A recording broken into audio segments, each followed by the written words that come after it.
A senior FBI agent is sitting in a Manhattan apartment holding a man's hand. Not for a moment, for 30 minutes. The agent's name is Joe Navarro. He spent 25 years reading people for the Bureau, and now he's talking to a Bulgarian intelligence officer who defected from behind the Iron Curtain. Navarro is there to debrief, to extract everything he knows about Soviet operations. The Bulgarian reached over and took Navarro's hand. Just held it. Navarro didn't pull away. His colleagues would have pulled away, but he didn't. And that decision produced more intelligence than the entire formal debrief. I once walked into a meeting with an executive that I'd been warned about. He was combative, he was high status, zero tolerance for anything soft. I'd done my homework. I remember coming in knowing that he valued money and results. So I used short sentences, high energy, and I matched him. Threw my notes on the table the way he did. I leaned forward. I swore when he swore. And within 20 minutes, he said to me, "You're very impressive. When am I going to see you again?" I said, "When do you want to see me?" He said, "Every day." I said, "Make it happen." I walked out and I slammed the door. I was exhausted. I was like, ugh.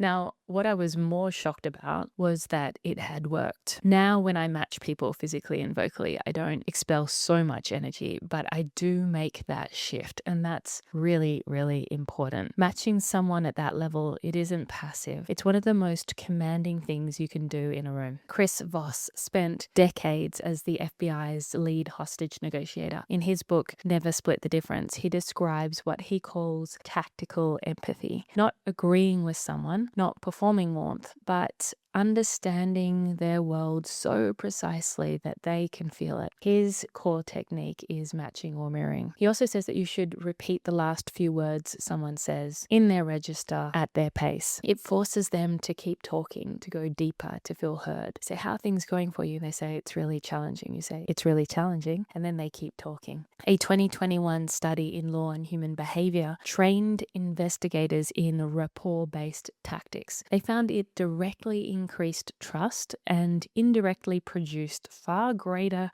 cooperation and disclosure than pressure-based approaches ever did. Law enforcement specialists who built rapport uncovered 80% more information than their no rapport counterparts. The pattern is consistent. Whether it's a hostage situation, a debrief, or a boardroom, the person across from you will give you far more when they feel matched than when they feel managed. So before your next difficult conversation, or any conversation for that matter, ask yourself one question. Have I matched this person, or have I just shown up unconsciously? Match their pace, match their posture, match their register. And when they say something, reflect their exact words back, not a paraphrase, their words. After about 30 minutes, test it. Subtly mismatch. Slow down. Lean back if you've been leaning forward. And if they follow you, that means you have rapport. The Bulgarian defector gave Navarro everything. Not because Navarro asked the right questions, but because he was the only person in that man's life who hadn't pulled away.